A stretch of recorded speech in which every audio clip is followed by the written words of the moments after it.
Okay guys, today I'm intending on making Frostmourne. With this video, I lost all the audio off of the video for reasons that I'm not entirely sure. I got new video equipment and it didn't turn out very well, so I'm sorry about having to have it all recorded as voiceover. Probably better quality than the microphone on the webcam anyway. And apologies for the amount of autofocusing. I didn't realise it was happening because the camera with the screen was so far away. Now, what you missed before I start this video is I've scaled Frostmourne in a drawing form, which I'm in the middle of showing you, and then I made, well, what I was holding at that point, which is transfer it onto greaseproof paper so I can trace it off onto the cardboard sheet. First thing you do is pick up your material. In this case I'm going to be using cardboard. This was a cheap, readily available material, so I decided to have an experiment with it and see what I can make. Now first off, you have to cut the biggest part of the cardboard. In this case it came as boxes, so there was very little choice in it. I just cut out the big squares.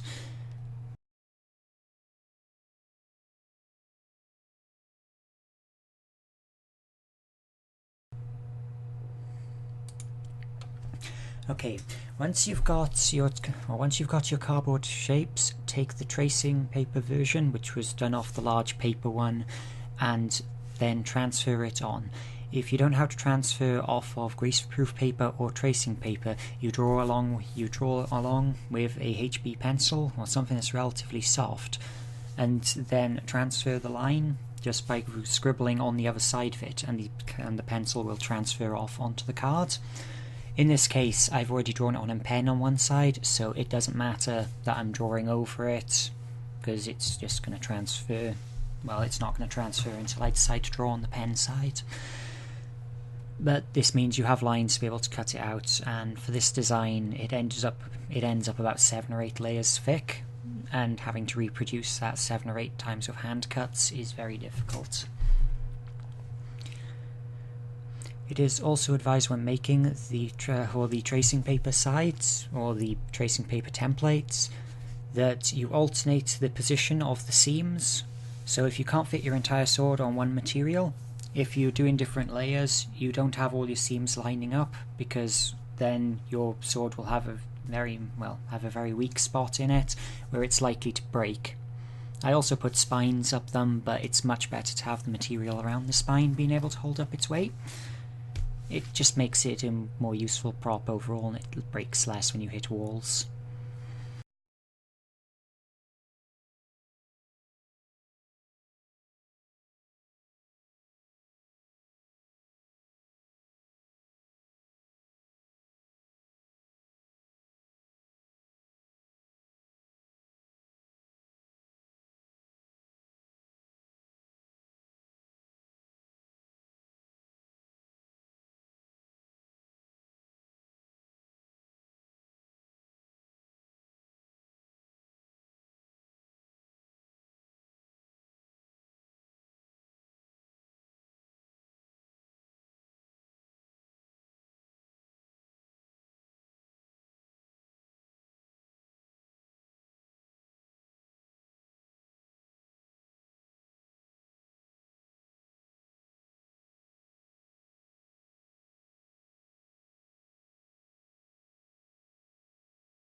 once you've transferred all of your lines onto the card, it is then time to cut out.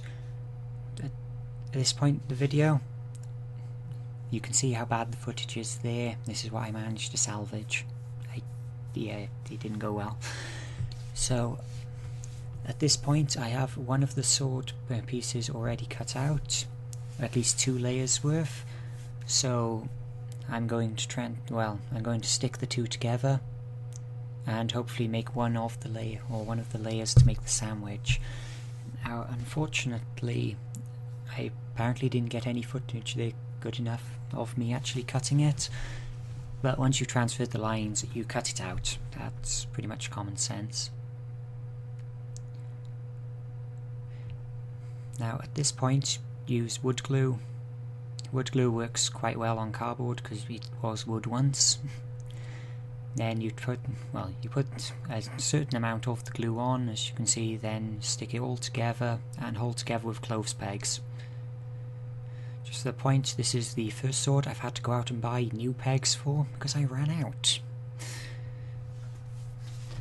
But you can see here why the layering works to deal with the lack of support, and actually the differences in gap or the differences in templates that I drew to stick them together.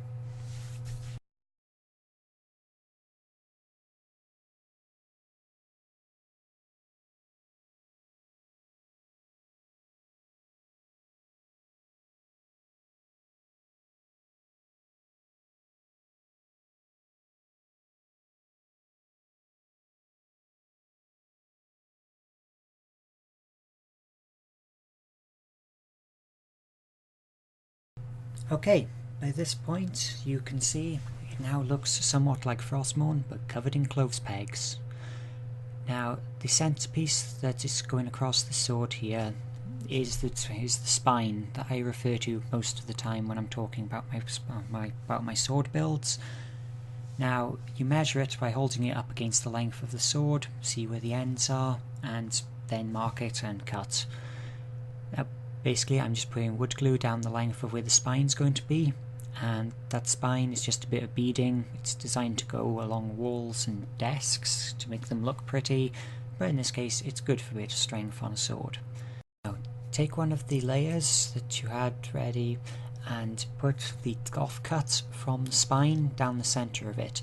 This offcut will be the same thickness as the actual spine. Now you mark around it to either side and then cut those sections out of the blade. These will layer up around the spine and hide it inside the sword.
Okay, the wood glue that I've been using takes 24 hours to dry, so each one of these is on the next day. In this case, I am now placing the 2 layers together, sandwiching in the core. This, again, just finishes off the center. Also, at this point, it will look a lot thicker than you finally want, but that's alright because you're going to be filing away the edges later on to make the actual contours of the blade. You need a lot of material to file into. If you want, and you have the patience to redraw it 50 odd times, you can graduate the blade down, and then that involves a lot less filing later. But for now, just lots and lots of glue and lots of waiting and more pegs than I would like to count.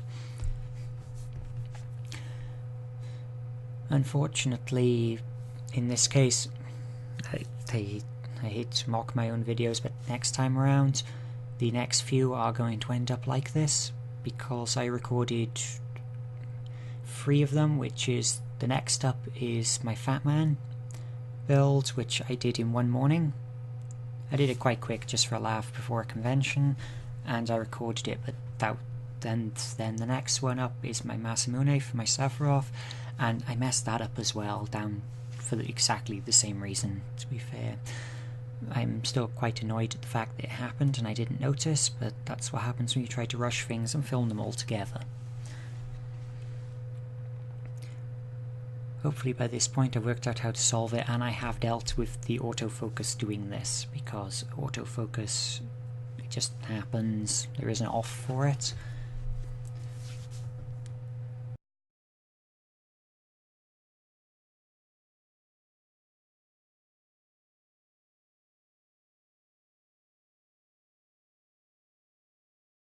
I did neglect to mention this when I started, but you need the extra layering out for around the handle and the handguard.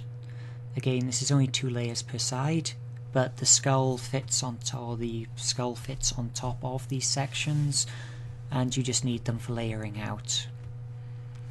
Again, it's just trace out the section that you want for the handguard. As we know, there's a triangular section in the centre that still goes down from the handguard, and generally it takes a few seconds. I did forget about mentioning it earlier, so my apologies.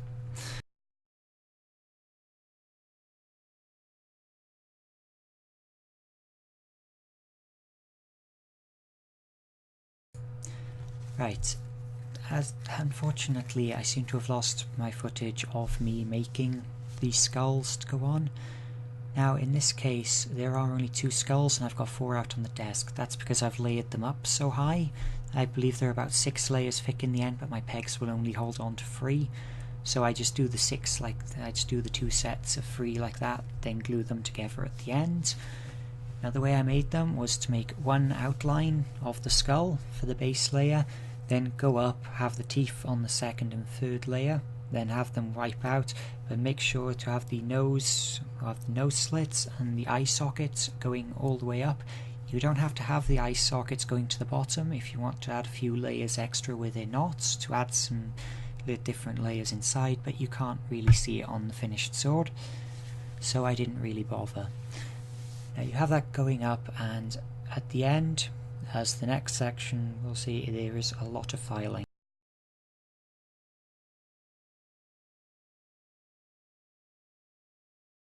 As you can see here, my skulls have now finished in all their layers, and my little completely unmenacing template is on the table.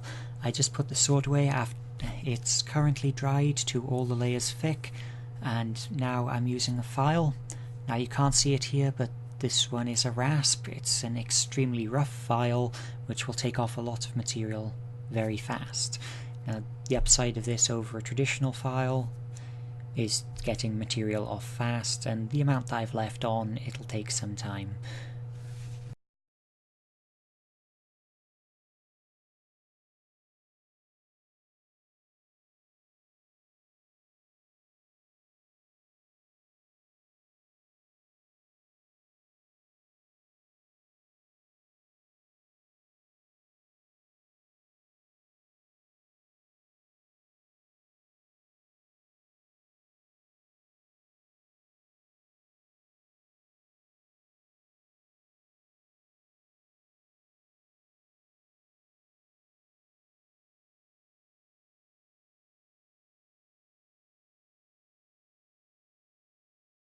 As you can see by this point, I've made quite a lot of progress into curving off one side, and I'm about to start the other.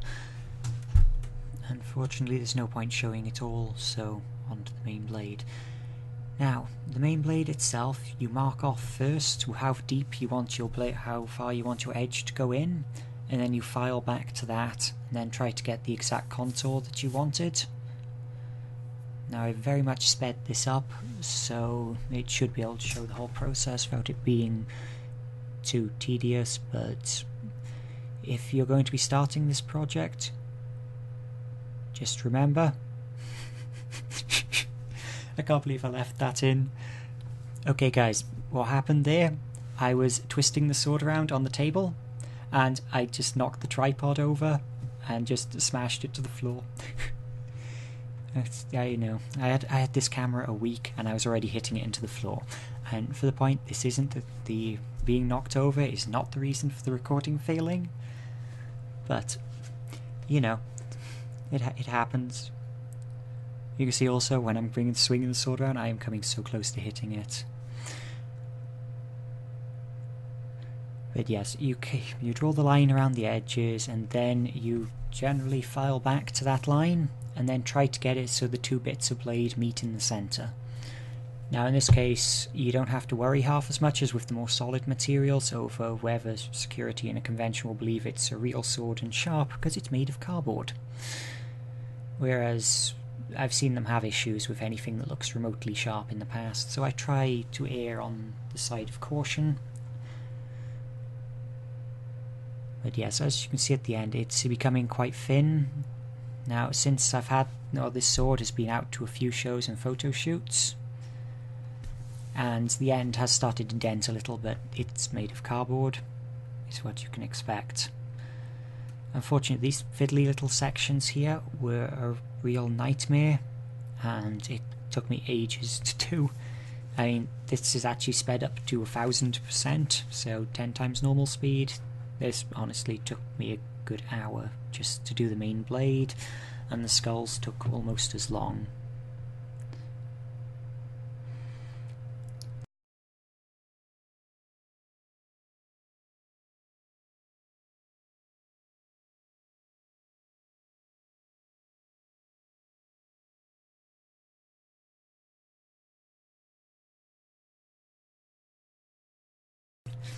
Right, now I've got all the filing done. I've done both skulls and everything else. At this point I was really glad, because this is a lot of filing. I believe originally I was planning to put little skulls on the end, but cardboard is too much of a soft material, and it's a bit of downside to have to do that, so I ended up giving up.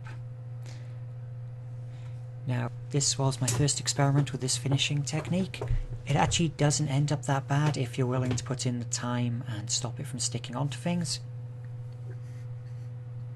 But I got silicone sealant, it's generally made for bathrooms and just stuff like that. That's what's in the gun. I put that onto a tile grout, well, it's actually a wallpaper pasting thing actually, and then rub it along the edges. This means that you can get one solid line for the edge instead of having all the broken cardboard layers from where you had to file it and make it into shape. Now, you can either file or sand it, but it would have ended up that way anyway. Now you can go around, go over all the edges that you've filed like this, and it marks it, and it makes it all one smooth layer and has much better finish to it.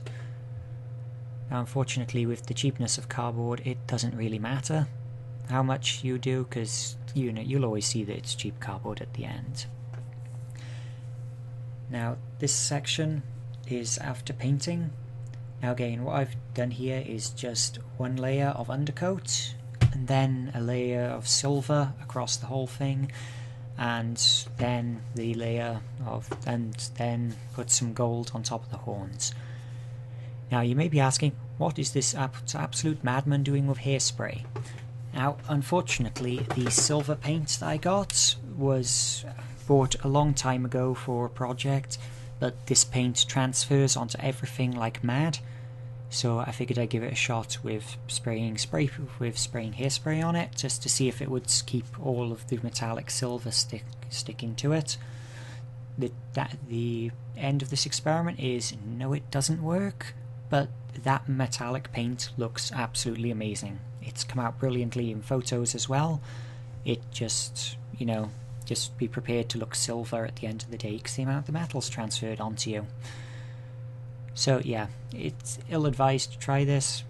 I am just leaving it here to show I made this mistake, and if anyone else wants to try it and get better results, good on you, but mine was terrible. Okay, at this point I'm going to wrap the handle.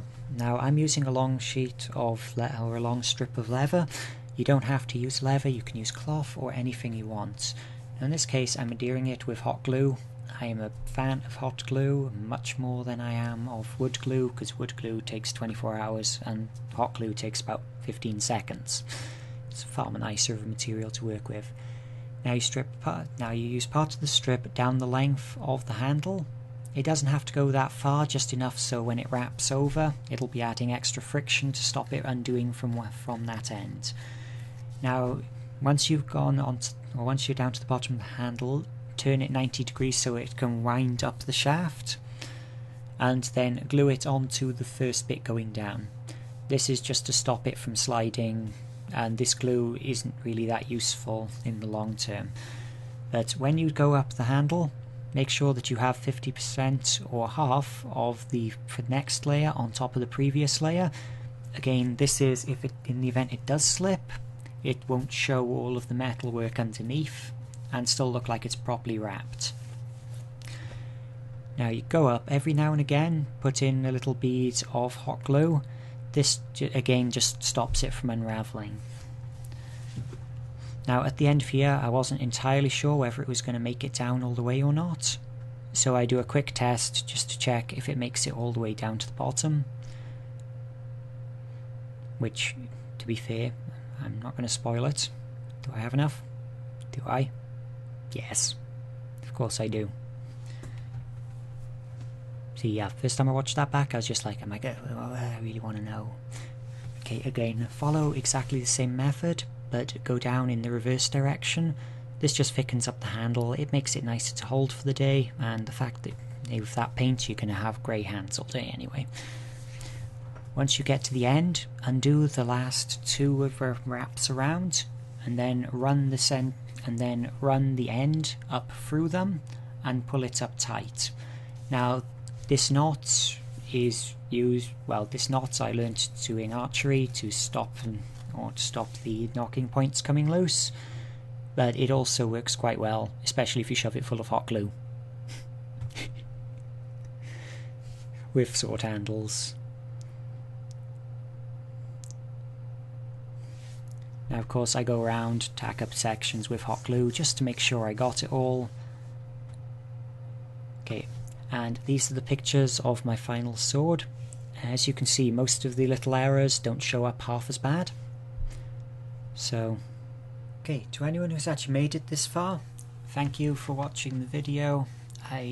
Honestly, I intend to be doing much better in future, but it was too much to lose 3 videos worth of footage at this point, so I had to just make up do with what I could, and unfortunately it ended up not being the best. So hopefully something in this video will have been useful to somebody, and I'll see you next time.